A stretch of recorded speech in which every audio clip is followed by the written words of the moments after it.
So over to you. Excellent. Thank you very much, and good afternoon. Greetings from Sana'a here in Yemen. It's my great pleasure to brief you today on the current situation in Yemen. And I would like to start by simply saying that the situation in Yemen at the moment is very bleak. At the same time, I want to say that Yemen entered into the third year of the conflict right now, and despite the tireless efforts of the Special Envoy of the Secretary General, there is really no end in sight. At the same time, it is clear that the only solution to this conflict is a political solution. So, in the meantime, the Yemeni population is enduring an incredible hardship, and I assure you, looking at it from up close, it is really, really heartbreaking. Yemen has long been seen as a forgotten crisis amongst other crises that are calling for the world's attention, but as now civilian casualties of the war continue to mount, and Yemen is topping the tables as the world's largest food security crisis and the world's largest cholera outbreak. At present, the UN estimates that about 20 million Yemenis are in need of humanitarian assistance. That's about 70%. Imagine, 70% of the population. The country is on the brink of a famine, with 60% of people do not know where their next meal is coming from. Out of that category, in fact, 7 million people are close to slipping into a state of famine. If you look at the children, nearly 2 million children are at the moment, we consider them acutely malnourished. Adding insult to injury, malnutrition makes, of course, children more susceptible to cholera, and at the same time, diseases create more malnutrition. So if you look at it together, it's like a deadly combination. Over the last few months, we've recorded almost 400,000 cases of cholera now, and nearly 1,900 associated deaths. We expect this cholera outbreak to continue to wreak havoc despite the best efforts of the UN agencies and the NGOs on the ground. Humanitarians at this point in time are asked to cover gaps that are well beyond our mandates and our capacity. I just want to go into a few reasons why this is actually possible. As you probably know, historically, Yemen has been one of the poorest Arab nations, if not the poorest, with rampant poverty and corruption, poor governance, and poor infrastructure. The war, I would say, has just simply made it much worse. So I want to talk a little bit about the food crisis first, and then I'll talk about the cholera. I think it should be absolutely clear that the current Yemen food security crisis is a man-made disaster, not only resulting from decades of poverty, underinvestment, but also as a war tactic of economic strangulation. If you look at it from the macroeconomic point of view, of course, food security has both supply and demand issues. 90% of Yemen's food is actually imported. Therefore, food imports are crucially important for food security itself. At the moment, food imports are difficult because commercial importers are few and face significant financing challenges in accessing the necessary lines of credit, problems with correspondent banks and hard currency. Foreign exchange reserves have already been depleted, and the country is experiencing a liquidity crisis as well as a hard currency shortage. The distribution of food within the supply chain has also been disrupted. As you probably know, logistical capacities have been severely damaged, particularly in the Security Council. The issue of the Hodeidah port has been mentioned on several occasions. Commercial flights in and out of Sana'a airport have been discontinued since last year. But I think what is crucially important here is to understand that the food security crisis in Yemen is mainly driven by demand aspects. And what I mean here is increased food prices, and particularly the reduction of purchasing power of the Yemenis themselves. Prior to the conflict, Yemenis were already living under the poverty line. Now, since September 2016, 1.2 million civil servants have not been paid, and many businesses have collapsed. So although food may be physically available in the market, it is actually financially out of reach for many of the poor families at this point in time. If you look at the figures provided by IMF, we look at the moment of a double gap of import financing and purchasing power of about $155 million a month. And this gap is now mainly financed through an actual reduction in food consumption. And therefore, this directly contributes to the food security. I'm just moving to cholera now, just to give you an update as well. Cholera is, of course, not new to Yemen. What causes the cholera outbreak to be so huge is the collapse of the health, water, and sanitation sectors due to a lack of salaries and damaged infrastructure. For example, almost half of the health facilities are no longer functioning because they're partly or completely damaged. Doctors and nurses are not coming to work because they have not been paid and looking for income elsewhere. Garbage is piling up, and water treatment plants are functioning partially because of lack of money for fuel to fuel the generators. So whilst as collectively as the UN agencies, we are fighting to combat the looming famine and the cholera outbreak, the conflict continues unabated. And every day that passes, another day is lost in addressing very pressing development challenges that will impact on the future of Yemen for a long time to come. I'll just give you a few examples. Shockingly, Yemen's population of 27 million is set to double by 2050. Sana's water table is continuing to sink to further depths. Climate change will have further negative impact on the agricultural production. The closing of schools will have a long-term effect on children's education. And of course, malnutrition will have long-term effects, including stunting and other health issues. I tend to say that I compare it to a bus full of Yemenis racing towards the edge of a cliff. Instead of hitting the brakes and turn around, the one that controls the direction of the bus keeps going and push the accelerator, all but certain to crash. The current crisis requires, of course, an unprecedented response, and the UN collectively continues to scale up in Sana'a and Aden and many regional hubs throughout the country to fight the looming famine and the cholera outbreak. For example, UNDP, we teamed up with the World Bank to preserve the capacity of key national institutions to deliver livelihood support to the poorest families through cash for work programs and to restart key agricultural businesses such as greenhouses and repair broken infrastructure such as sewage, water reservoirs, roads, and so on. As such, we also contribute to the famine and cholera response by improving the purchasing power of households and increase agricultural production and support cholera prevention to deal with the sewage system. Importantly, we also work as UNDP with national entities to clear landmines and other unexploded remnants of war to protect the population as well as humanitarian workers when they do their work. It is interesting to note that in 2012, Yemen was about to declare itself free from landmines until the war broke out, and this caused us to basically start from scratch. So just to finish with a couple of messages, it is clear the war has to stop now. We really urge the warring parties to find a peaceful political solution to the conflict. The 2017 humanitarian response plan amounts to 2.1 billion. It's only 45% funded. And despite the high-level pledging event that took place in Geneva in April, where over 45 member states pledged about $1 billion, we still require these funds to come through. We call on the international community, therefore, to redouble their efforts to support the people of Yemen. If we fail to do so, the catastrophe we see unfolding before our eyes will continue to claim lives and will scare future generations in the country itself for many years to come. As I mentioned earlier, we really need to find a solution for the payment of salaries of civil servants, particularly in the health and education sector. The implementation of the humanitarian response plan is really based on the assumption that the minimum of state infrastructure remains operational. Otherwise, it will be very difficult for us to continue implementation. And finally, we also call on all the parties to facilitate humanitarian workers to give access to areas affected by the conflict. And this not only includes physical access on the ground, but also refers to other issues like visas, jet fuel, and so on that are currently hampering the work of the humanitarian agencies on the ground.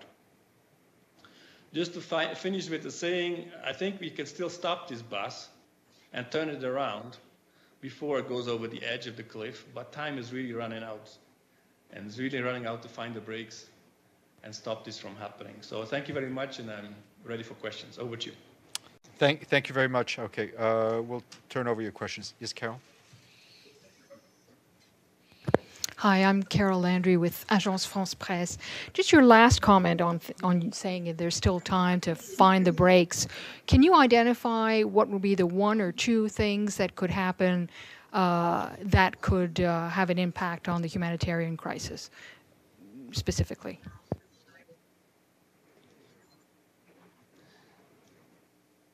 I think two comments, two points on that. First, I mean, as I mentioned, I think we really need the war to stop for us to really be able to reach the population that are in need. We're facing many security issues on the ground that prevents us from accessing big parts of the country where we should be delivering assistance. I think secondly, also, as I mentioned, we continue to scale up, but we face many logistical hurdles when it comes to the facilitation of the work, including particularly, and I want to repeat that, the issue of visas for workers, as well as also facilitation in terms of getting permits to reach difficult areas. And for example, the question of jet fuel. I can give you a good example on that. At the moment, we have only 2 flights going into Sana'a, one from Amman and from Djibouti. At the moment, there's no jet fuel available in Sana'a, and jet fuel has to be imported through the port of Aden. But we have difficulties obtaining permission from the coalition and from the government of Yemen to transport this jet fuel to Sana'a to facilitate these flights. So these are the kind of issues we're facing at the moment. Yeah. Why is the coalition denying permission if this is for humanitarian flights, the jet fuel? Yes, it's a good question. I don't have a good answer for it. We keep pushing to get these clearances out because it's also greatly extending the cost of the humanitarian operation, because now we have to fly through Djibouti to refuel and then get into Sana'a, and that, on a monthly basis costs almost $120,000 extra to maintain those flights. But I don't really have a good answer to that question. Over to you. Thank you. Rosalind? Yes, Rosalind Jordan with Al Jazeera English. Thank you for the briefing. 3 quick questions. One, in addition to the malnutrition and the resulting spread of cholera, what other major health problems are there among those who are caught in the warfare? Number 2, do you believe that the Hadi government is doing enough to try to maintain the infrastructure, to try to keep civil servants at work? And if not, why not? And then finally, do you believe that this is essentially a failed state in which you are working? Thank you.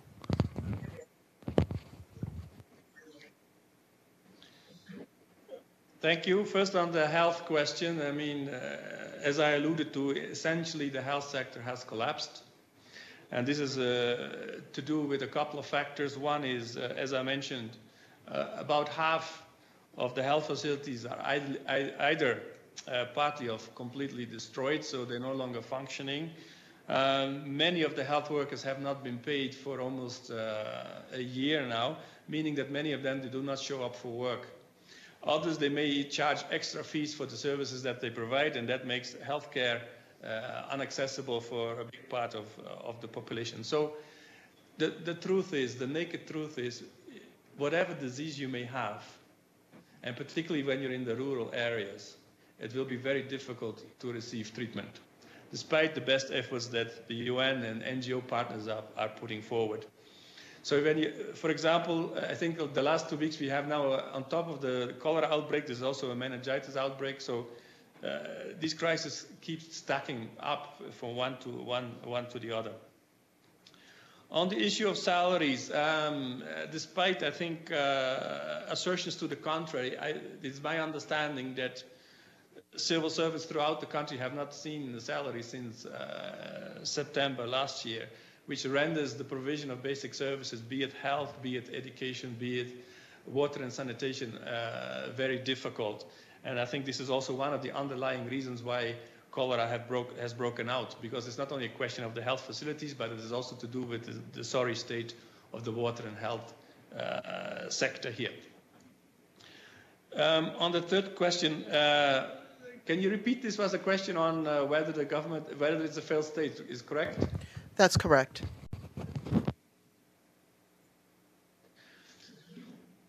I think at the moment we see that, to give you this kind of a description, at the moment we see that about, I think, 70% of the population is in an area where there is still active combat going on. At the same time, they are clustered in a smaller portion of the country. So it's also fair to say that about 60 to 70% of the country at the moment does not see active combat, but the situation on both sides of the front lines is not very different. So I think it is fair to say that across the country, the situation is in a very difficult state.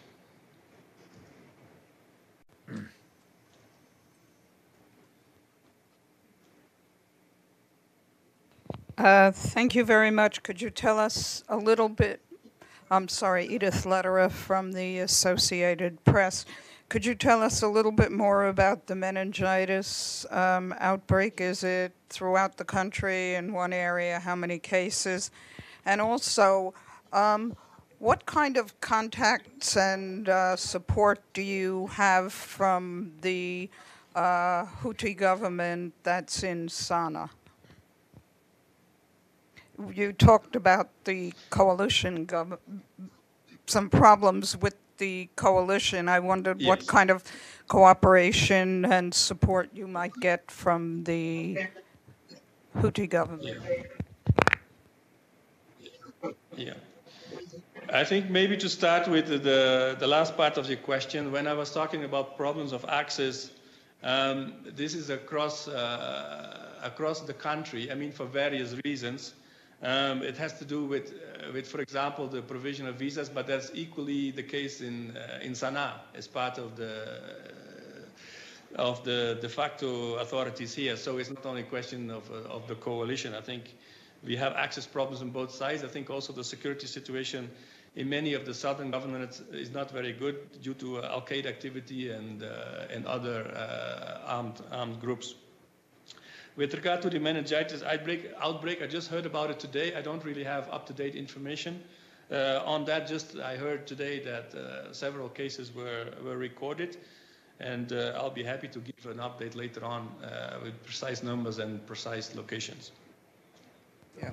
Nizar Abu Al Mayadeen Television in Lebanon. My question is regarding the use of starvation as a tactic. Does that include the government forces as well? On the financial side, of course, the central bank was moved to Aden a year ago. Also, we noticed that Mr. Hadi has been leasing islands to the United Arab Emirates and to other countries. Where does that revenue from leasing islands go to? And who's being paid for that? Mr. Sheikh Ahmed tied the salaries to some arrangement with regard to Hodeidah. And he said to be paid salaries, they will have to reoperate Hodeidah seaport, and then salaries will be paid from that. Where does such suggestion, does it augur well with the fighting parties? Is there any progress or advance in that respect? It's my understanding that that proposal has been rejected here by the de facto authorities for their own reasons. I don't know exactly why, but at the moment I believe that is not going forward, the proposal that was put forward by the Office of the Special Envoy. I'm aware, of course, that the central bank has been moved to Aden. It is unclear to what extent revenues that are generated in the southern governorates are actually ending up in the coffers of the bank there, and particularly also sale of any residue oil and so on. It is not clear whether that ends up in Aden or whether it ends up in foreign bank accounts held by the government of Yemen. What is clear, however, is that wherever that money goes, is that salaries up to now have not been forthcoming. Matthew? Sure. Thanks a lot. Matthew Lee, Intercity Press. I was looking at the UNDP Yemen website, and it says, I don't know, and I'm not sure when this was put up, it said that sub-offices are being set up in critical geographical areas, Aden and Sada. Is that true? And what can you say about the northern part of the country, Sada? And also, given that is it your understanding, just as a UN official there, that the special envoy Ismail Old Sheikh Ahmed, can he actually go to Sana'a? Is he still speaking to the Houthi Saleh side, or is that something that he's unable to do? Thanks. All right. On the first part of the question, I mean, this is not only the UNDP, but the UN in general. We have a number of regional hubs, and SADA is one of them. I can also mention Hodeida, for example, IP, Aden, of course, Sana'a, and so on. So there is a presence throughout the country and also in the north. When it comes to, sorry, the second point was? Given you said the importance of ending the conflict, whether the UN Special Envoy Ismail Sheikh Ahmed, is it your understanding that one, that he can travel to Sana'a, and two, that he can speak or does speak with the Houthis or Saleh's side? Thanks. Yes. Thank you. I mean, we had a visit recently from the Special Envoy. I'm sure you're aware of that. I believe that consultations are ongoing. I'm aware that the Special Envoy was recently in Cairo, Egypt. I'm not sure exactly about his plans of returning, but you should know that the Special Envoy's office both has a presence in Amman as well as also in Sana'a. So the dialogue with the Houthis is also ongoing. Yes, Joseph Klein, Canada Free Press. The Secretary General earlier this year made a personal appeal for increased member state contributions to humanitarian relief of famine conditions in 4 areas, including, I believe, Yemen. But since that time, are you aware of any personal efforts by the Secretary General to speak with Saudi Arabia or other members of the coalition to ease restrictions and allow humanitarian aid to get in, to use their influence on easing, as you said, restrictions on visas, on the availability of jet fuel, and other matters where they can help in better distribution of humanitarian aid. And if that hasn't happened, would you consider asking the Secretary General to use his good offices personally at the highest levels with Saudi Arabia and other member states with influence over the parties to the conflict to ease the humanitarian situation? Otherwise, wouldn't the bus continue on its course over the cliff? Thank you. Maybe I can start off by reminding you that the Secretary General was also at the April pledging conference for Yemen. I think it is very much on his mind, although I think Stefan can speak better for the secretaries than I do. But I think also following that, the principals, the executive directors of various UN agencies are working very closely together at that level in the IAC and other fora to make sure that these 4 countries that you mentioned that have been sort of prioritized in terms of the famine response get the full attention. You may also remember that we just had a visit here of the executive directors of UNICEF and WFP and the Director General of the WHO here in Yemen. They just left also to take stock of what we've done so far in terms of the response to the famine and the cholera response, and also draw, again, attention to the situation in Yemen. Of course, when they were here, we also shared with them the difficulties we are facing here with the view to also encourage them to address this with in their own capacities, in their interactions with the coalition and others. I think, as I mentioned initially, sorry, go ahead.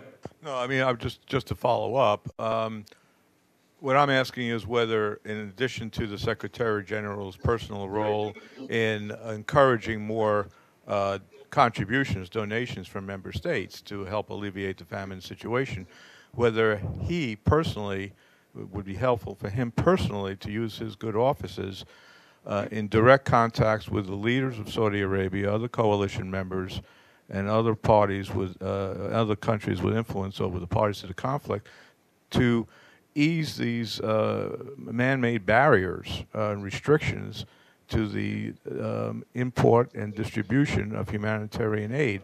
I mean, as much money as can be raised is fine, but if it can't be operationalized with relief on the ground to alleviate the suffering of the Yemenite people, and the reason for that is partly these barriers being created by the coalition and other parties, can the Secretary General personally use his good offices to intervene at his level? Joe, I mean, if I may, I think this is a message the Secretary General has been passing on. I'm just wondering if you can talk about the role of the United States in providing humanitarian aid and what the aid looks like. For example, they announced a pledge of $94 million in April. Has that actually come through in terms of tangible stuff? And also, can you say anything about the presence of Al Qaeda in Yemen? How extensive is that, and where is it concentrated? Thanks.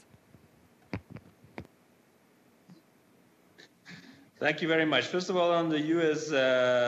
Aid flowing to the country, it's my understanding that humanitarian aid is continued to flow, particularly in terms of food aid and support to UNICEF and WHO. I don't know the exact numbers, so this is something I have to verify, but I can confirm that is continued to happen.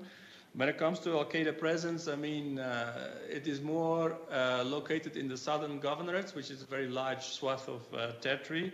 It's very hard to pinpoint that down, but we see it more in the southern governorates than in the northern governorates. Masood, and then Nizar, and then we'll call it a day.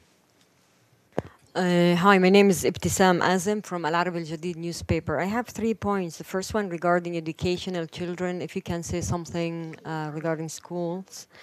And the second one on visas. Could you elaborate there more? Are we talking about aid workers? How many of them?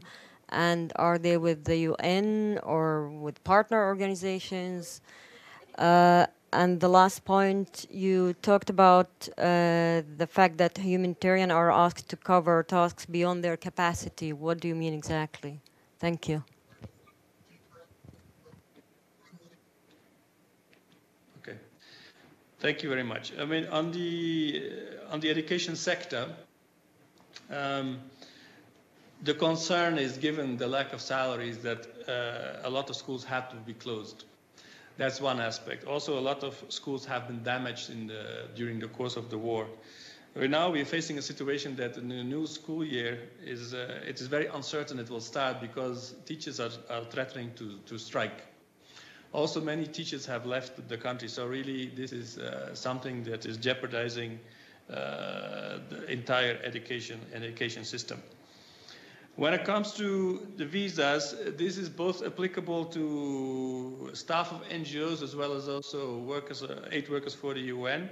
In general, we see either delays or sometimes also complete denials of visas on both sides, because we actually have to apply for different visas. You see, Sana'a requires a different visa regime than, for example, if you go to Aden. So there's a lot of red tape associated with the application of visas. Is really hampering the response. Sorry, the last point was? The last point, in your introduction, you talked about that humanitarian are asked to cover tasks beyond their capacity. Yeah. What do you mean exactly? Thank you. Yes. What I'm saying is that despite us doing our best with the people we have on the ground, with the financial means that we have thus far, we simply not be able to cover all the needs that are in the country. So when we talk, for example, about the humanitarian response plan to the total amount of $2.1 billion, this is a highly prioritized humanitarian response plan, and it certainly doesn't cover all the needs in the country. So this is why I was saying that, the current situation is way beyond our capacities and our means. Over to you. Yeah, my name is Masood Haider. I represent the Daily Dawn newspaper of Pakistan. I'd like to ask you one of the follow-up questions on one of colleagues. You had said at the outset that there's a 45% shortage of funding that is over there. And one of the suggestions that was made that shouldn't the coalition led by Saudi Arabia, which basically attacked us, should be asked to pay this amount? And have you made an assessment as to how much destruction was wreaked by the Saudi coalition when they bombed, Yemen without any, that was their decision to bomb. So how much damage did they do by that? And should they be asked to pay for this damage that has been wreaked upon the people of Yemen?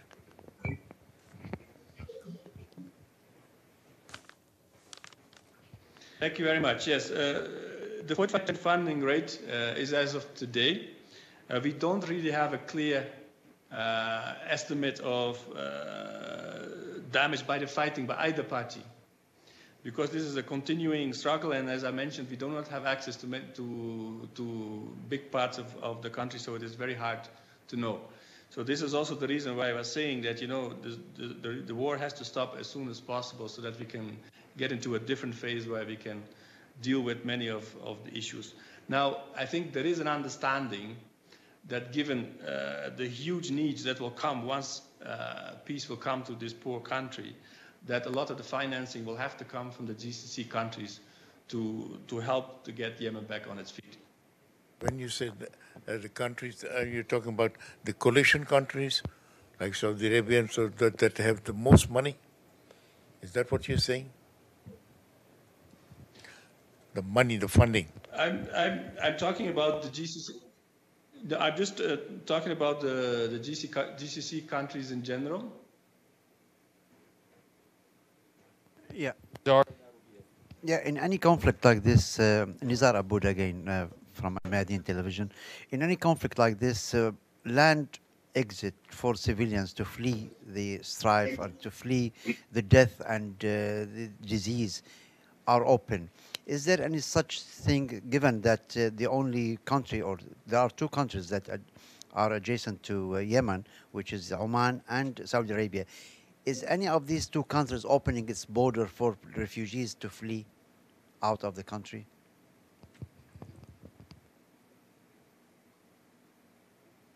Thank you very much. It is very interesting to see that the conflict in Yemen has generated very few refugees, and I believe it's not necessarily due to border areas, because these borders that Yemen shares with both Saudi Arabia and Oman are huge, and it will be very hard to stop people going back and forth, I believe. But up to this point, even by boat, we have not seen large streams of refugees. And on the contrary, in fact, we still see refugees coming in from Somalia and from Ethiopia. That's very strange. How about you mentioned that the teachers are leaving, many health workers have left the country. How do they leave? Is it only through Djibouti, for example, or other routes? I think mostly people leave through Saudi Arabia. Okay, thank you so much for taking the time and taking all the questions. We wish you all the best, and we look forward to having you again soon. Thank you again. Thank you very much.